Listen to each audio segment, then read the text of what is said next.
The growing popularity of the first Final Fantasy helped the originally unscheduled second installment arrive on Japanese store shelves 364 days later. Since Final Fantasy I was never intended to be a smash hit, its story didn't lend itself to a sequel. Because of this, Square felt the freedom to take numerous aspects of the first game in a completely new direction.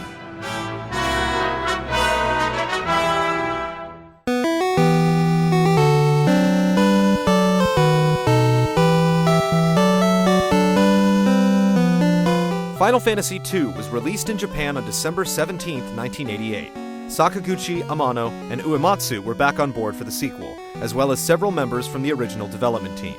The story began with 4 youngsters fleeing the forces of the Emperor of Palamecia, who had attacked their hometown of Fynn and killed their parents. While there was no prophecy that said they were destined to destroy evil and save their world, the heroes eventually became a humble warrior, a cautious mage, a simple-minded monk, and a morally conflicted Dark Knight. But unlike Final Fantasy I, there was no opportunity to upgrade these classes. For the first time, they were ingrained into their characters. They also didn't level up like their predecessors. Instead, the individual attributes of each character leveled up, including hit points, magic power, stamina, strength, spirit, agility, intelligence, and evasion. These categories would grow stronger the more they were used or needed, and the same was true for weapons and spells. Focusing on a character's melee or magical abilities would cause the opposite to be adversely affected, forcing players to choose one or the other. This new system was designed to create a more realistic progression formula based on cause and effect, and give the player more control over what piece of armor, type of weapon, or brand of magic they wanted to increase in power. However, it opened up several opportunities to cheat the system and build up your characters much faster than intended. When you canceled the command you previously assigned to one of your battling sprites, the performance enhancement would still be registered. And just because you got more hit points for getting hit by the enemy, that didn't mean that your own party members couldn't fulfill that role as well. Careful and patient players could level up their party significantly in just one battle, by attacking one another or reissuing multiple commands. The walls that blocked your party from the on-screen enemies came crumbling down to create a wide-open combat window with all the necessary information at the bottom. This housed current and max HP, which could now be raised well over 999 points.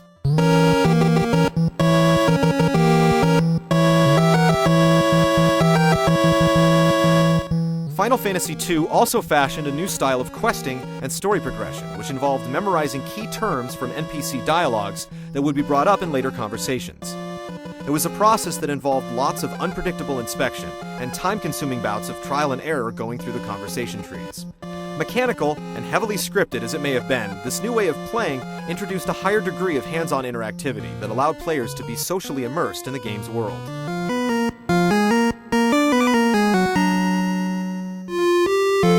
The fresh but flawed experience method and question-answer plot progression were just 2 of many additions to the sequel. While these didn't return in later games, the following developments became standards within the franchise. Final Fantasy II was the first time you could fight with less than 4 members in your party, and have characters come and go throughout the story, including the White Wizard Minwu, the passive General Gordon, the family man/pugilist Joseph, the spunky pirate Leela, and the wyvern-wielding Ricard, the Last Dragoon. Boat and airship rides began on a predetermined path, until you were able to control each craft by yourself, and you were no longer required to dock boats at harbors to reach the mainland. Added to the fleet in the second game was the Snowmobile, a 3-wheeled sailing vessel that allowed you to cross an epic mass of ice. If they were lucky enough, players could stumble upon a stable hidden in a forest, housing a familiar Final Fantasy staple, the Chocobo. It was Final Fantasy II that introduced the world to these beaked companions that helped players cross the continent faster with 0 enemy encounters. And you couldn't get in an airship in 2 until you met Cid for the first time. Players would bump into this pilot/scientist/engineer/explorer many times in the years to come, as his namesake continued throughout the main series and beyond. Cid taxied you around the map and eventually gave you his pride and joy to use at your leisure.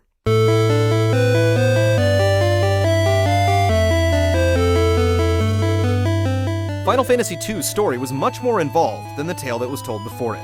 The characters had preset relationships, and several heroes passed on or blinked away, sacrificing themselves for the greater good. In total, 6 good guys died before the story was over. The plot strangely mirrored that of Star Wars Episode 4, involving young heroes joining a rebellion. The Empire imposed its will using a giant metal ship, with a distraught princess tucked inside.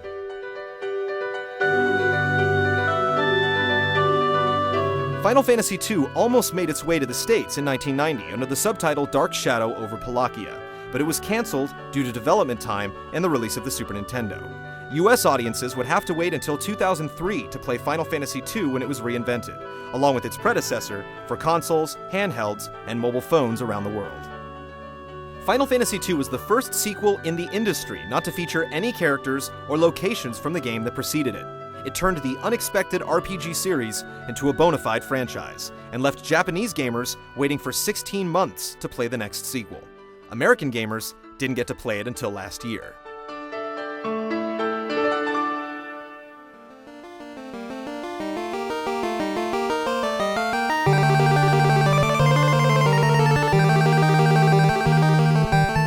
Final Fantasy III was released in Japan on April 27, 1990, and was once again forged by the team that created the series. It began with an earthquake opening up a hidden cavern entrance on a floating island near the village of Ur. 4 orphaned youngsters disguised as Onion Knights left their guardian in search of the Altar Cave. Within it, they discovered the Wind Crystal. The crystal bestowed upon them jobs, a Final Fantasy tradition.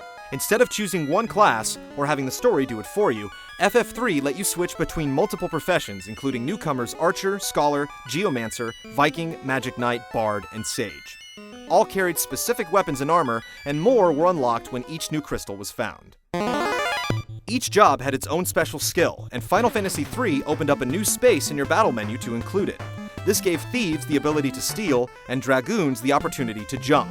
But no matter the job, they all leveled up the same way, as the experience point system returned from the first game. 2 of the more significant new jobs were Conjurer and Summoner. Both of them were able to bring forth magical beings for the first time in the series. These summons, like Odin, Ramu, Shiva, Ifrit, Titan, and Leviathan, could be purchased in stores or obtained by defeating the powerful creatures themselves. They played no role in the actual storyline, but their additional firepower was definitely welcome. Just as the second chapter introduced chocobos, the third forced you to meet Moogles, cute, fuzzy little bat-winged bear monsters that guarded the reclusive wizard Doga. The Moogle would become a series staple, selling you magic, fighting alongside your party, and keeping your online house in order. To lighten up the early game's inventory limitations, 3 fed their bird runners a little too much grain and produced fat chocobos, plump creatures that could swallow items and transport heavy loads across the map. A submarine and several new types of airships were introduced in 3, including the Nautilus, Enterprise, and the Invincible, a warship that could be explored like a castle, complete with shops and private quarters. Cid helped you tour the skies once again, and even followed your party around for a while once you freed him from the ghost town of Kazis.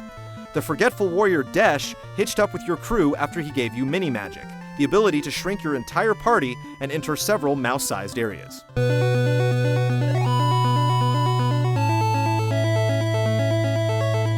The story placed the 4 orphaned heroes in an eternal struggle between the forces of light and darkness. When one was disrupted, the other would call on 4 warriors to reset the fragile equilibrium. Ages ago, foolish mortals attempted to absorb the power of light, calling forth dark warriors to fight back. The Gulgans, a circle of blind prophets, predicted that one day the reverse would occur, and these light warriors would hopefully restore the balance for good.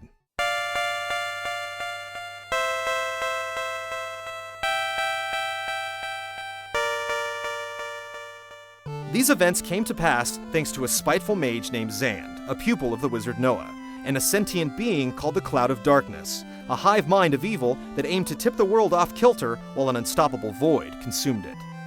Final Fantasy III was unfortunately shadowed by the release of 6 in America 4 years later. The 6th installment was renamed 3 as it was the 3rd Final Fantasy released in the US. This almost erased all knowledge in the States of the 3rd Famicom game, and meant we wouldn't get our hands on it until it was ported to the Nintendo DS 16 years later.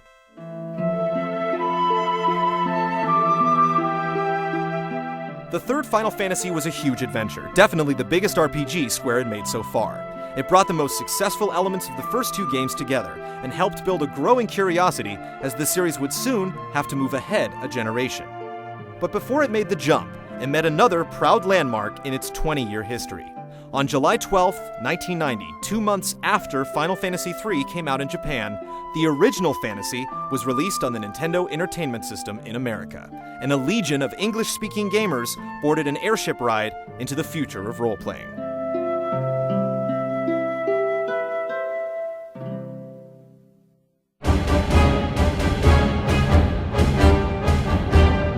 Join us next week for the third installment in our 13-part Final Fantasy retrospective.